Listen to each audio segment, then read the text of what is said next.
பொழுது கழிக்க போதோ தெரியல. என்னது மொபைல் போன்லனா பொழுது போகாதா? இந்த காலத்து சோதனையை பார்த்தியா? அந்த காலத்துல எல்லாம் கரண்டே இல்லாம பொழுது போக்கணும். என்ன தாத்தா சொல்றீங்க? கரண்டே இல்லாம பொழுது போக்குனீங்களா? அது கூட பரவாயில்ல, மொபைல் போன் இல்லாம எப்படி தாத்தா? எனது மொபைல் போன்லனா பொழுது போகாதா? அந்த காலத்துல மொபைல் போன் இல்லாம எவ்வளவு சந்தோஷமா இருக்கும்னு காமிக்கிறீங்க வா.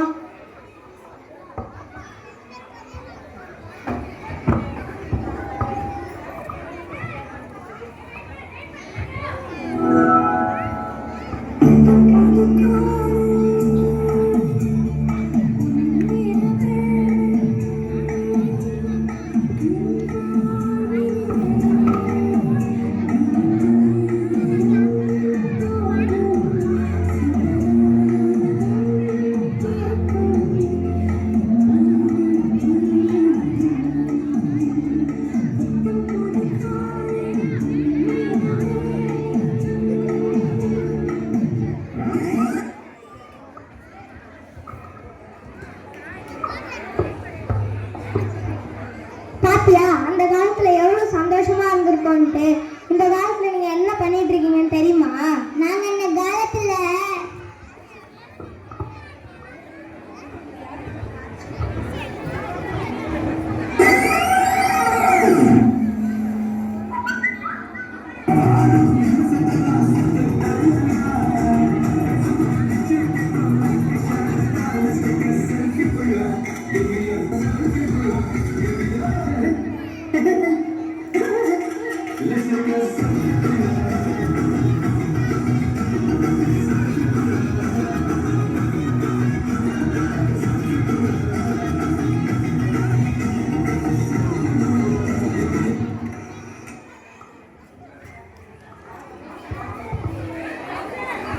பாத்தியா இந்த காலத்துல நீங்க என்ன பண்ணிட்டு இருக்கீங்கன்னு? ஆமா தாத்தா, அது மட்டும் இல்ல, இன்னும் சொல்றேன் கேளு. அந்த காலத்துல விடுமுறை நாட்கள்ல எல்லாரும் ஒன்னா உட்காந்து சேர்ந்து சந்தோஷமா சாப்பிடுவோம். நாங்களும் தான் இந்த காலத்துல ஒன்னா உட்காந்து சாப்பிடுவோம். நீங்க சாப்பிட்றதுக்கும் நாங்க சாப்பிட்றதுக்கும் வித்தியாசத்தை பார்க்கலாமா? பார்க்கலாமே. உணவே மருந்து சொன்னாங்க பெரியவங்க, மருந்தே உணவாகும் காலமாக போகுதுங்க.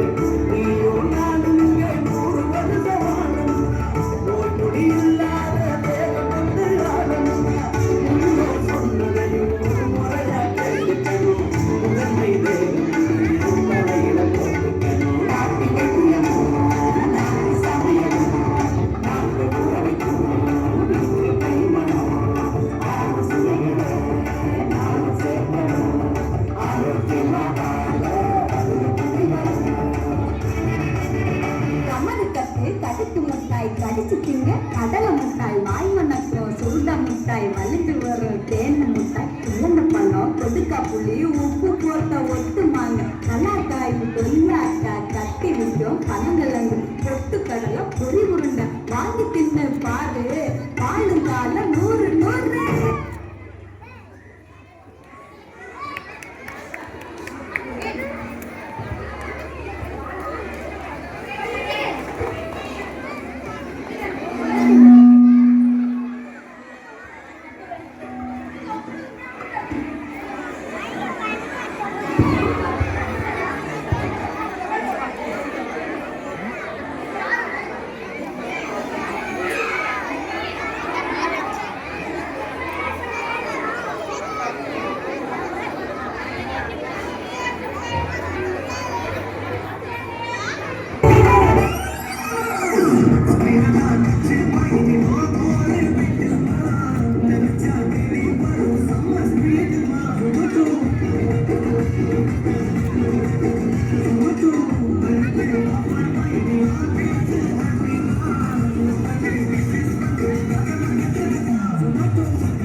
சாப்பிடுற விஷயத்துலதான் எப்படி இருக்கீங்கன்னு பார்த்தா நீங்க விளையாட்டு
மொபைல் ஃபோன் இல்லாம அப்ப நாங்க விளையாடின விளையாட்டுக்கும் இப்ப நீங்க விளையாடுற விளையாட்டுக்கும் வித்தியாசம் புரியுதாப்பா?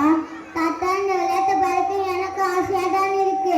நான் வெளியே போய் நண்பர்களோட ஜாலியா விளையாட. ஆனா அம்மா ஸ்கூல் விட்டு வந்ததும் கையில் ஸ்நாக்ஸ் கொடுத்து மொபைல் ஃபோன் கொடுத்து உட்கார வச்சிடுறாங்க.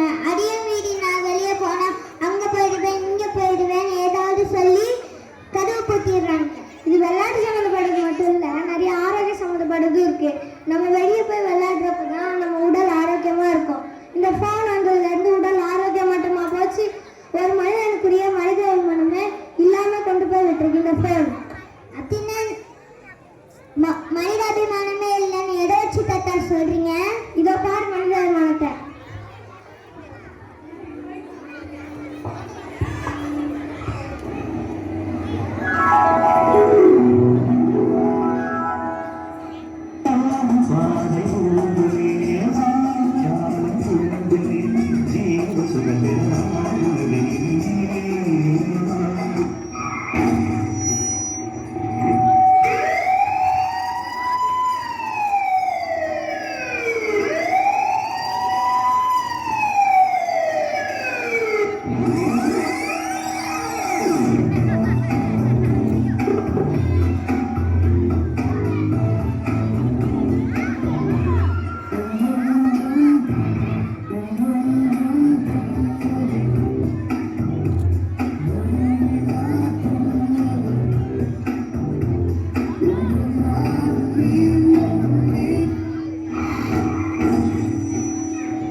இந்த ஃபோன் உங்களை எந்த நிலைமைக்கு கொண்டு போய் விட்டுருக்குன்னு பாத்தியா?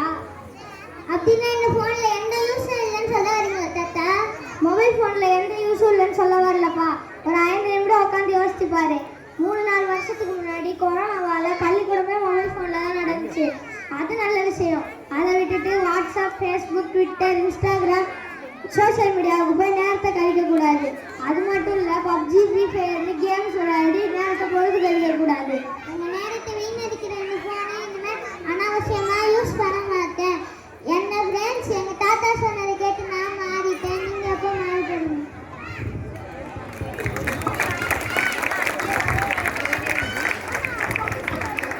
நன்றி. ஆம், என் அன்பு பெற்றோர்களே, கைபேசி இன்று அலார கடிகாரம், நாட்காட்டி, கை கடிகாரம் போன்ற பல பொருட்களின் இடத்தை எடுத்துள்ளது.